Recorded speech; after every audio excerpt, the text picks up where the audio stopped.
Good evening and welcome to Sports at Prime, and it's wonderful to have you with us tonight. We'll be chatting football in just a moment. Of course, it's a very big time for the league. Not only is the MTN8 getting underway this weekend, not only is the Absa Premiership already underway, but of course we'll be chatting about the Glad Africa Championship as well. I'm joined now in studio by Lux September from the Premier Soccer League. Luke Olo, thank you for joining me, my friend. I appreciate it, and I love you coming through. I know that we have a lot to chat about when it comes to Glad Africa, and we will certainly get there, but I get the impression that the excitement is around the MTN8 right now, because whilst we may have known the fixtures, technically, we now know the venues, the times, the dates, and of course all of that is taking place this weekend. I have a lot of Kaizer Chiefs fans and a lot of Kaizer Chiefs supporters in this crew that will not be watching football this weekend. I can make light of that, but to have big clubs like that not involved, I'm caught between two minds saying, well, it's a wonderful opportunity for the others, and does it perhaps dilute it when you lose the presence of super clubs in competitions like that? I can guarantee you with one thing, Mark, they are actually going to be watching as friends of something. That is for sure. Look, I think the Absa Premiership has kind of set the tone for this season. What a week of football it has been. Yeah. Last night, my goodness me, drama. This weekend, obviously going to the MTN8 quarterfinal matches, the fixtures being played between Saturday and Sunday. Whether your team is part of the MTN8 or not, trust me, you've got interest in the results this coming weekend.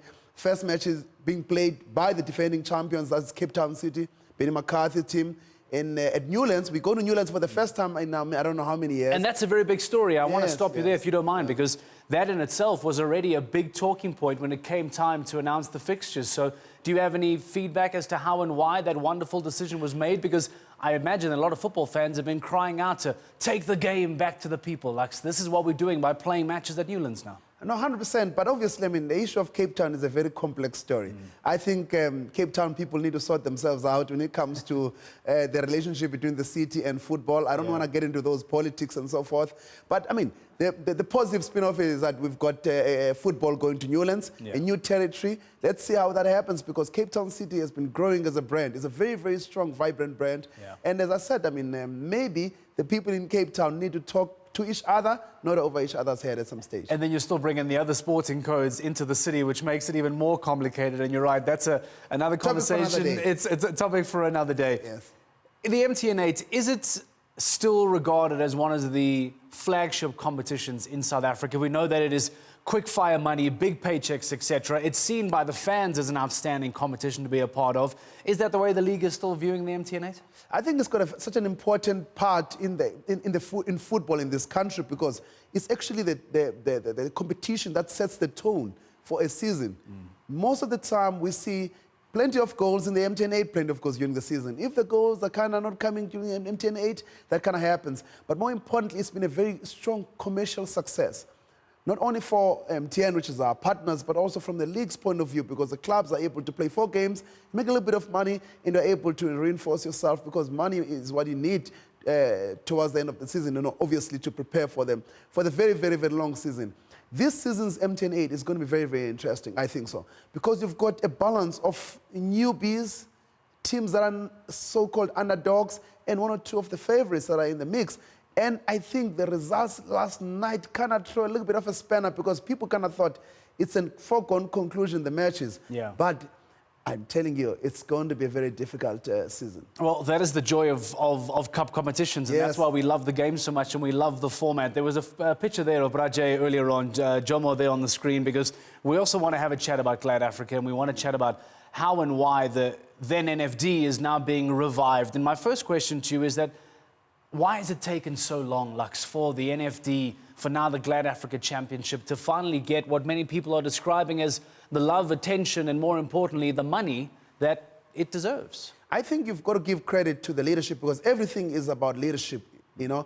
The leadership of professional football here under under the leadership, chairmanship of Dr. Ivan Khoza, somehow they understand this thing. You've got to understand your value, the value of your own product. You can't devalue it. It doesn't matter sometimes. Sometimes you've got the noise, but you've got to block the noise and say, I'm worth 5 rands, and that's what I'm worth. And now, obviously, we've got the new partners in Glad Africa, a strong, vibrant African brand. that buys into the Africanicity of South African football, and of course the Premier Soccer League being a global brand. Now you've got these two brands that are coming together to energize and reinvigorate the National First Division, which is now the Glad Africa Championship, king off this weekend.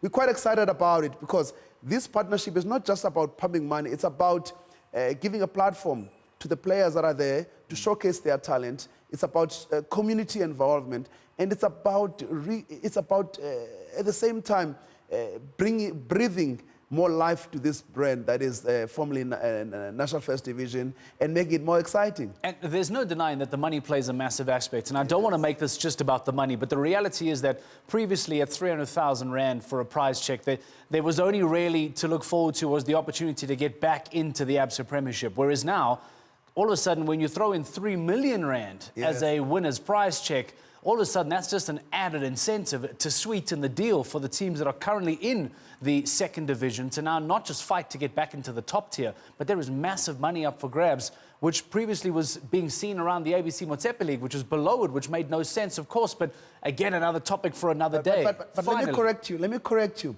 If you compete in the ABC Motsepe League, you get 30,000 rands a year. Yeah. If you compete, even last year, in the then National First Division, which is now Glad Africa Championship, you got about 7 million rands a year for just participating. So not just about the winner's paycheck. 100%. It's about 7 million rands.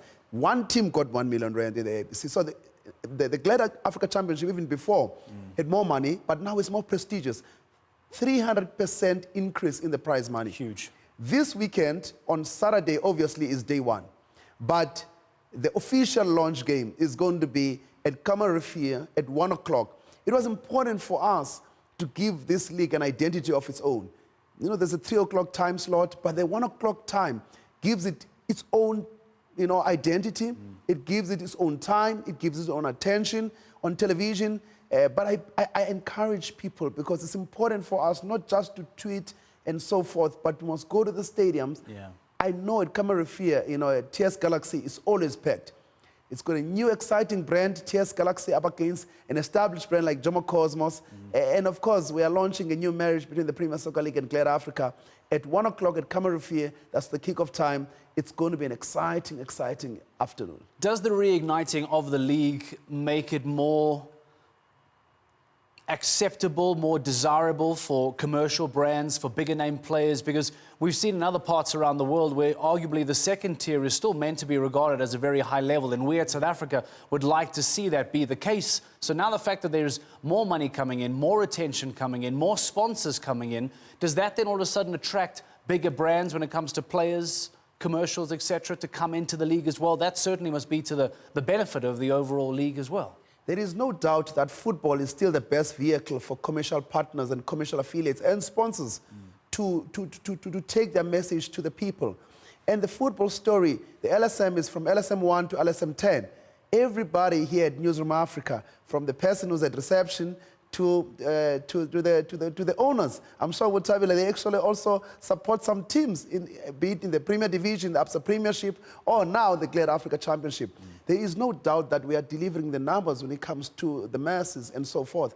Now, but the people who are in the commercial world, they invest their money because they have confidence and trust. And in our leadership, they have demonstrated time and again that they know what this business is about. They know how to give the platform for the sponsors to activate and, of course, get the return on their investment. I'm sure the answer to this will be yes, so I'm going to change the question to why. Why will fans then expect this season to be the biggest and best of local football in South Africa we've ever seen? I think last year was just amazing. And the first weekend of this, if your breath was taken away by the last game of the season, I think this time around you need to get oxygen tanks, because this season is going to be quite something else. If you look in the Absa Premiership, it's too tight. If you look at Glad Africa Championship, it's very, very tight. You can never tell who's going to get promoted. The strength of our league has always been the fact that it's unpredictable. You can't say Chipa today is playing Mamelodi Sundowns and therefore it's going to be a walkover. You can't say JDR Stars is playing Jomo Cosmos and therefore it's going to be a walkover. Or TS Galaxy, a new team, or that has won the Nedbank Cup, is playing Jomo Cosmos, a team that has got prestige and history. Therefore, the result is a foregone conclusion. That is the strength of our league, and of course, probably very few leagues in the world are able to deliver that. Well, I know you are an administrator. I'm a broadcaster. Deep down, we are both fans, so I look forward to seeing how the season is going to play out. Thank you for your time. I appreciate it as always. The first of many, many conversations as the rest of the season will unfold. We have the Absa Premiership, we have the Glad Africa Championship, and the MTN8 getting underway this weekend. Plenty of football for all the football lovers. That's all the time we have for right now. We'll be back right after the break.